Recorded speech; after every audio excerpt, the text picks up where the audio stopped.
अस्सलाम वालेकुम। आप देख रहे हैं जे फॉर जुनैद और मैं हूं आपका होस्ट दानियाल लुकमान। आज हमारे साथ स्पेशल गेस्ट मौजूद हैं जिनको आप सोशल मीडिया पे द लेफ्टी सुहेल के नाम से जानते हैं। One of the greatest left handed batsman Aamir Sohail साहब। आज इनसे कुछ ख़ास बातें करेंगे इंग्लैंड के टूर के हवाले से और कुछ माजी की पुरानी बातें भी करेंगे। तो अस्सलाम वालेकुम sir, welcome to J for Junaid. Thank you. तो सर अभी 30 जुलाई से कुछ एंटरटेनमेंट शुरू होने लगी क्रिकेट की इंग्लैंड के अंदर। तो जो पाकिस्तानी स्क्वाड अभी इंग्लैंड के लिए जो सिलेक्ट हुआ है, तो आप सेटिस्फाइड हैं उस टीम से? देखिए, बात यह है कि जब भी टीम्स जो हैं वो सिलेक्ट होंगी तो बात तो होगी कि फ़लाँ रह गया या फ़लाँ रह गया। जो इम्पोर्टेंट बात करने वाली है, आपने प्लेयर टू प्लेयर डिस्कस करना है कि अगर कोई नया प्लेयर आया, क्या उसकी टेक्निक इस तरह की, इस लेवल की है कि वो पाकिस्तान को लंबा सर्व करेगा जाके। देखिए, पहले ज़माने में जब आप अंडर 19 से प्लेयर खिलाते थे तो आपका स्ट्रक्चर बहुत तगड़ा था, आपका सिस्टम बहुत तगड़ा था। स्कूल क्रिकेट होती थी, कॉलेज क्रिकेट होती थी, क्लब क्रिकेट बहुत ज़्यादा तगड़ी थी। तो प्लेयर जब अंडर 19 लेवल पे अगर सिटी की तरफ से खेलता था या पाकिस्तान की तरफ से खेलता था तो मैच्योर होता था, फर्स्ट क्लास क्रिकेट भी खेली होती थी। अभी जो है क्लब क्रिकेट तो है नहीं, स्कूल क्रिकेट तो ना होने के बराबर है। उसके बाद भूल जाएं, कॉलेज क्रिकेट जो पहले कम्पिटिटिव होती थी वो नहीं है। अब जो प्लेयर है उसकी डेवलपमेंट में टाइम लगता है। हमने टाइम एंड अगेन देखा कि आपको सबसे बड़ी एग्जांपल ये है कि हसन रज़ा बहुत टैलेंटेड प्लेयर थे। हमने उनको 14 साल की उम्र में रिकॉर्ड बनवाने के लिए खिला दिया। ये नहीं सोचा कि एक टैलेंट हमारा ज़ाया हो जाएगा। उनको मकाई एंटीनी ने बाउंसर किया, उनका कॉन्फिडेंस शेक हो गया। हाँ जी। जो एक तगड़ा प्लेयर बनने के चांसेस थे, हमने प्रीमैच्योर खिला के उसको ज़ाया कर दिया। सो अभी तक ये होता आ रहा है।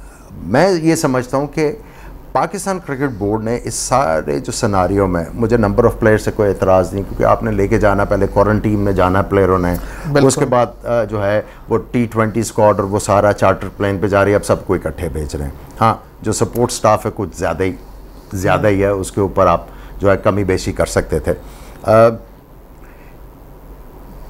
सिंपल सी बात यह है जी कि प्लेयर नंबर ऑफ प्लेयर्स पे कोई एतराज़ नहीं है। जो इन्होंने सेलेक्ट किया, आपको देखना है कि ये मौका इन्होंने सही दिया है। अब इनकी जो स्ट्रैटेजी आपने देखना, अगर रिजल्ट्स आते हैं ठीक है, अगर रिजल्ट्स नहीं आएंगे तब क्वेश्चन मार्क आ जाएगा। अब दूसरी बात हो रही है हफीज़ और शोएब मलिक की जी, कि उनको क्यों रखा गया। They have pass their shelf life.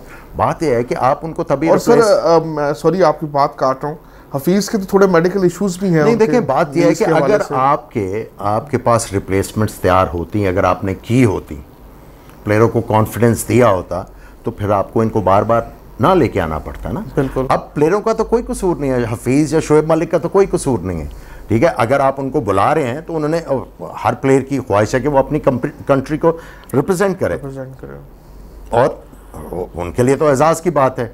उनको क्या एतराज़ होगा?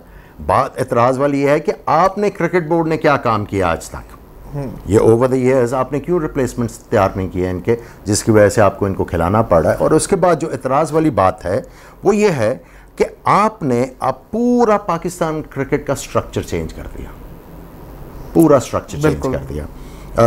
और उसमें आपने डिपार्टमेंटल क्रिकेट बंद कर दी, ये कर दिया, वो कर दिया, और आपने ये क्लेम किया कि क्वालिटी इसमें आएगी। अगर हम 6 टीमें कर देंगे तो क्वालिटी होगी, क्वालिटी क्रिकेट होगी। और हमें बेरोजगार हो गए। नहीं, बेरोजगार वो अलग टॉपिक है।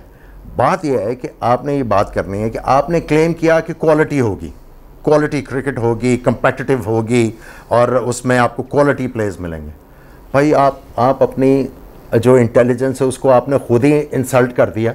कौन से आपने फर्स्ट क्लास क्रिकेटर्स जो हैं, जो इतने आला बैट्समैन जिन्होंने परफॉर्म किया, आपने उनको इग्नोर कर दिया। PSL से आप प्लेयर उठा के खिलाए जा रहे हो। भाई PSL की क्रिकेट और है, जो लंबी क्रिकेट है वो और है। आपने PSL से कितने प्लेयर खिला लिए अभी तक पाकिस्तान की तरफ? कोई डेवलप हुआ? वो सीखते ही नहीं है।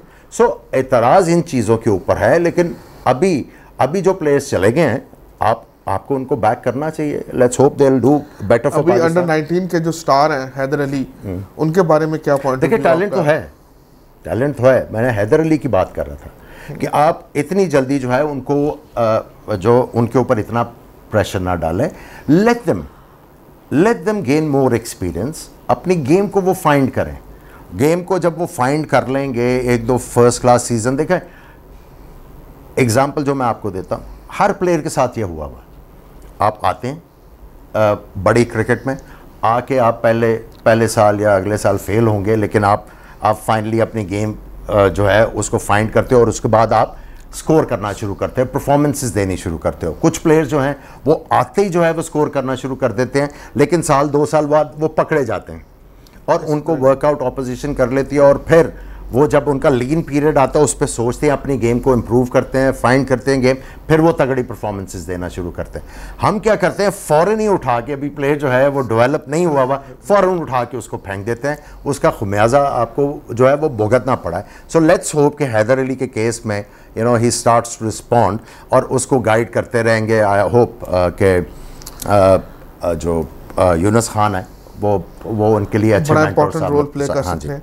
लेकिन जहाँ तक आपने बात की कि प्लेयर्स की ग्रूमिंग में कोई डेवलपमेंट नहीं किया बोर्ड ने आज तक, काफ़ी सालों से, आप लोगों के दौर में तो बड़ी डेवलपमेंट थी, सीनियर प्लेयर्स जावेद मियादाद और आप जैसे ग्रूम कर लेते थे जूनियर प्लेयर्स को, तो अब बोर्ड इस मतलब आजकल के प्लेयर्स को कोई भी ग्रूम करने वाला नहीं है। देखिए बात यह है कोई स्टार बैट्समैन भी ऐसा सच नहीं है कि जो ग्रूम कर सके। देखिए बात यह है कि उसके लिए पीसीबी को फिर सोचना है ना, पीछे जाके देखना है कि किन्होंने अच्छा काम किया हुआ है प्लेयरों के साथ कि वो जल्दी डेवलप हुए हैं, उनको लेके आना है।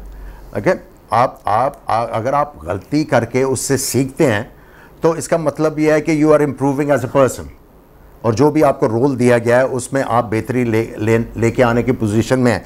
लेकिन अगर आप मिस्टेक्स को ये जस्टिफाई करते रहोगे तो आप आगे बढ़ ही नहीं सकते। यूनुस खान वाला पहला इनका बड़ा अच्छा फैसला है यूनुस खान को लेके आने के लिए। और जहाँ तक बॉलिंग कंसर्न है, सोहेल खान को इन्होंने रिकॉल किया है, उस पर क्या आप कहते हैं? Sohail Khan would be a success और इन इंग्लैंड? आई थिंक जिस तरह वो बॉल कर रहे हैं और एक्सपीरियंस के साथ, अब वो वाली पेस नहीं रही, लेकिन वो गेंद को आगे फेंकते हैं और उनमें एबिलिटी है कि वो गेंद को मूव अराउंड करते हैं। I think he can be handy in those conditions अगर उनको मौका दिया गया।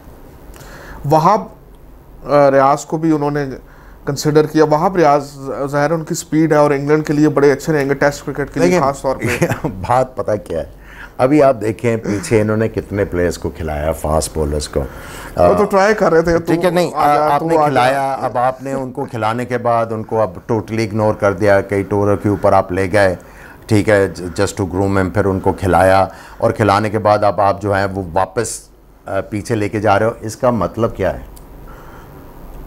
अगर सेलेक्टर जो है वो एक या 2 बॉलर्स को खिला के उनको जो है वापस जो है वो डोमेस्टिक में भेज रहा है, जो आपका चीफ सेलेक्टर और हेड कोच का मैसेज क्या है? जो मैसेज लेने वाली बात है वो क्या है? कि बॉलिंग कोच काम नहीं कर रहा, ये बॉलर जो है वो ग्रूम नहीं हो रहे, ठीक है। तो बेसिकली ये तो चैलेंज कौन हो रहा है? ट्राई करी जा रहे हैं हर बॉलर को। नहीं, आप वापस जा रहे हैं ना वहाब रियाज के पास, तो वो आपके चीफ सेलेक्टर और हेड कोच ने मैसेज क्या दिया है कि जो आपका बॉलिंग कोच है is not doing his job, is not doing his job. इसके बाद मैं आपको क्या जवाब दूं? बिल्कुल ठीक जवाब दिया आपने। अच्छा, बाबर आजम की बात करते हैं। Babar Azam as a captain भी, आपने कैप्टनसी भी की टीम की, एज ए कैप्टन खेलने में और एज ए बैट्समैन खेलने में बड़ा फ़र्क होता है। अब उनकी परफॉर्मेंस को फ़र्क पड़ेगा इस रोल में आने के बाद? देखें, इसमें पूरी प्लानिंग की ज़रूरत है। देखें, वो मैच्योर बैट्समैन तो हो गया हुआ है।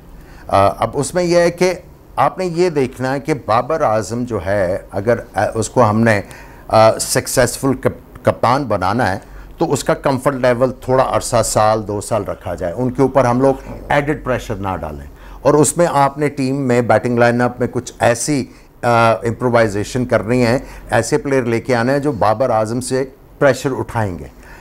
आपने अगर उसको कप्तान बना दिया है तो आपने पूरा बैक करना, और आपकी ये सारी थिंकिंग का जो है वो एक तरह का इम्तहान है कि आपने क्या सोच के इसको कप्तान बनाया और उसको सक्सेसफुल बनाने में आप क्या कर रहे हो।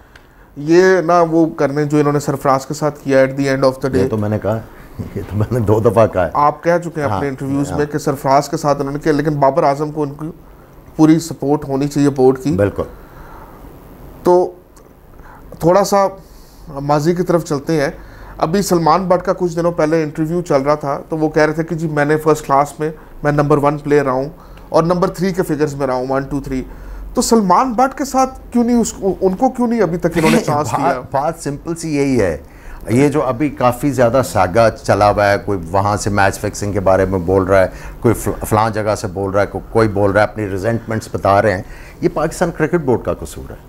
ये आप मेरा यूट्यूब चैनल फॉलो करते रहें तो आपको काफ़ी ज़्यादा चीज़ें जो हैं वो मैं बताऊंगा कि पाकिस्तान क्रिकेट बोर्ड ने कहाँ कहाँ गलतियाँ की हुई हैं, और जिसका खुमियाजा जो है हमें पाकिस्तानियों को जो है वो झेलना पड़ता है, क्योंकि हमारी क्रिकेट जो है उसमें पोटेंशियल बहुत ज़्यादा था कि हम लोग बहुत कुछ अचीव कर सकते थे, लेकिन because of incompetent cricket boards हमें मुसीबत रही है। बिल्कुल, बोर्ड में इसका मतलब बोर्ड में हमेशा से ही मसला रहा है पाकिस्तानी क्रिकेट बोर्ड नहीं, में। कई देखें कई बोर्ड जो हैं उन्होंने आके बड़ा अच्छा काम किया है। हमने आरिफ अब्बासी साहब का दौर देखा, बड़ी कंट्रोवर्सीज आई, लेकिन पाकिस्तान की क्रिकेट आगे जाती रही। बिल्कुल आगे जो मेन चीज़ें करने वाली थी वो की। अगर आप जनरल तौकीर ज़िया की बात करते हैं तो देखिए उन्होंने बहुत ज़्यादा ग्राउंड्स प्रोड्यूस की। उन्होंने आइडिया, उनको एक आइडिया हो गया कि यार ये जितनी भी डेवलपमेंट हुई है नई ग्राउंड्स की, ठीक है, नई ग्राउंड्स की नहीं, जितनी भी डेवलपमेंट हुई है ग्राउंड्स की, वो तो गोरे करके गए हुए हैं। हमने कौन सा इतना ज़्यादा एडिशन किया है, क्योंकि क्रिकेट जो है हर बंदा खेलना शुरू हो गया हुआ था। हॉकी, बाकी जो स्पोर्ट्स थी वो बिल्कुल पीछे चली गई थी, किसी का इंटरेस्ट नहीं रह गया था। अब हर बंदा क्रिकेटर बनना चाह रहा था, इंफ्रास्ट्रक्चर आपके पास नहीं था। आप देखें ना जितनी भी हाउसिंग सोसाइटीज़ बनी हैं, आप किस तरह हाउसिंग सोसाइटी की इजाज़त दे सकते हैं without cricket ground, sports facilities, cricket ground, hockey ground, ये वो किस तरह आप इजाज़त दे सकते हैं? लेकिन आप पाकिस्तान में हुआ क्या, तो उन्होंने आके इसको वो ओवरकम करने की कोशिश की, ग्राउंड्स बनाई। लेकिन अदरवाइज अगर आप working of the cricket boards देखें, बजाय इसके कि वो गेम को आगे लेके जाएं, वो पीछे धकेलते रहे अपने डिसीजंस की वजह से। और मैं यही होप कर रहा हूं कि अब पाकिस्तान क्रिकेट बोर्ड जो है वो जागेगा और ये देखेगा कि यार क्या चीज़ें करने की ज़रूरत है जिससे पाकिस्तान की क्रिकेट आगे जाए। ये 6 टीमें या 18 टीमें या 10 टीमें करने से नहीं होना, आपको सिस्टम को इम्प्रूव करना है। जब तो सिस्टम कैसे इम्प्रूव होगा जब पहले नजम सेठी जैसे लोग आ जाते जिनको क्रिकेट का कोई नॉलेज नहीं है, अब वसीम खान साहब बैठे हुए हैं, उनको भी क्रिकेट का नॉलेज नहीं है।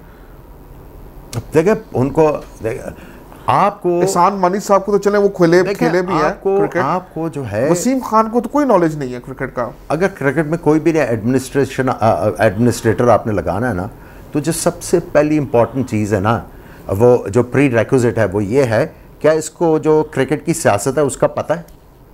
अगर क्रिकेट की सियासत का ही नहीं पता तो वो कौन से बेहतर काम करेगा, वो तो सियासत का शिकार हो जाएगा ना। आपको सियासत का पता होना चाहिए, उसके बाद आपको पता ये होना चाहिए कि मैंने करना क्या है। इसलिए मैं बार बार कहता, पहले भी माजी में भी कहता आ रहा हूँ, ये जो प्राइम मिनिस्टर्स या प्रेसिडेंट लगाते हैं,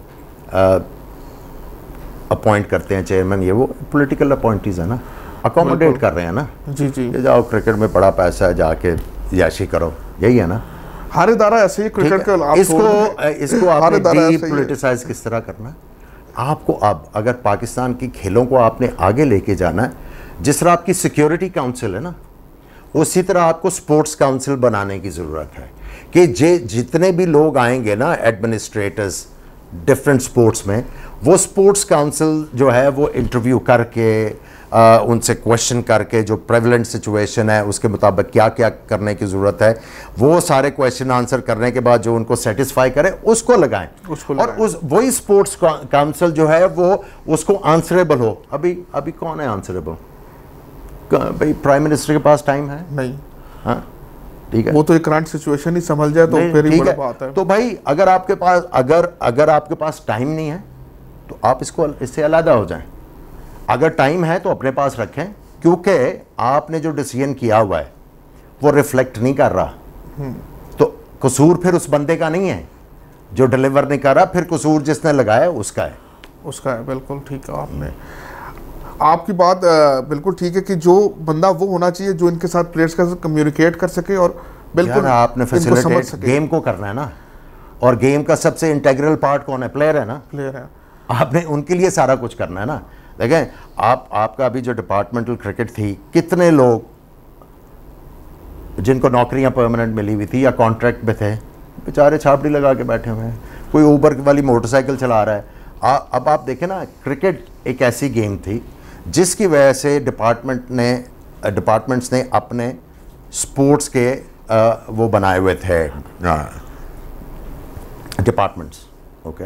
उसमें फिर आप हॉकी वालों को भी अकोमोडेट करते थे, स्क्वॉश और दूसरी खेलों वालों को भी आप नौकरियां देते थे, जिसकी वजह से स्पोर्ट्स आपकी चल रही थी। अब वैसी हॉकी कोई नहीं खेल रहा। एक चाम था ये कि आपको परमानेंट जॉब मिल जाएगी, अब वो भी निकल गया। अब मुझे बताएं कौन सा पेरेंट जो है वो इजाज़त देगा कि पढ़ाई की बजाय ये कर लो? ठीक है, आप खुद ही जो हैं वो डिस्करेजमेंट लेके आ रहे हो। सो अब ये होगा तो फिर भाई स्पोर्ट्स का तो अल्लाह ही हाफिज़ है। वो जैसे एक मैं वसीम अकरम का एक इंटरव्यू देख रहा था, तो वो फॉरेन कोचेस की बात कर रहे थे, तो कहते मैं एक दिन कैंप पे गया तो इमरान नज़ीर सामने खड़ा हुआ था, तो फॉरेन कोच उसको कुछ बोल रहा था, तो इमरान नज़ीर ऐसे ऐसे सर कर रहा था। तो कहते मैंने एक राउंड लगाया, इमरान नज़ीर ऐसे ऐसे करा, मैंने दूसरा राउंड लगाया, इमरान नज़ीर ऐसे ऐसे कर। कहते जब मैंने 10 राउंड लगा लिए तो इमरान नज़ीर कैंप बाहर आ रहा था, तो मैंने कहा इधर आ।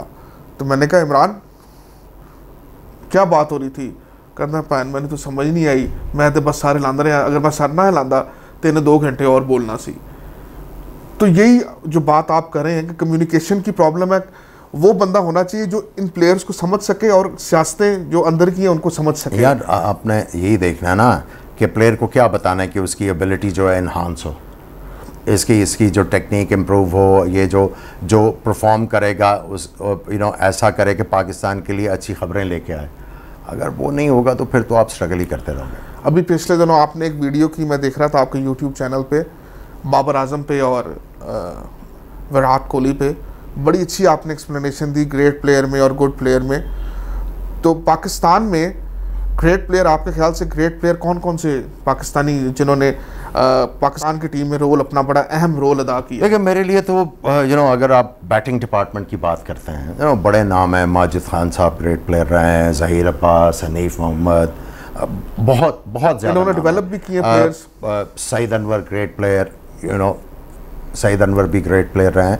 लेकिन मैं ये समझता हूँ कि जो ग्रेटेस्ट प्लेयर पाकिस्तान ने प्रोड्यूस किए हैं वो जावेद मियांदाद। बॉलिंग में अगर आप ये कहें कि किसका नाम है तो without even thinking Imran Khan. बिल्कुल एज सिंपल एज दैट। ये थे आमिर सुहेल और आज ये हमारे साथ जे4 जुनैद में थे। आपने सुना आमिर भाई की बातें और इंग्लैंड के टूर के हवाले से। सब इंग्लैंड के टूर को एंजॉय करें। फिर हाजिर होंगे एक नए गेस्ट के साथ जे4 जुनैद में। Until the next time, Allah Hafiz.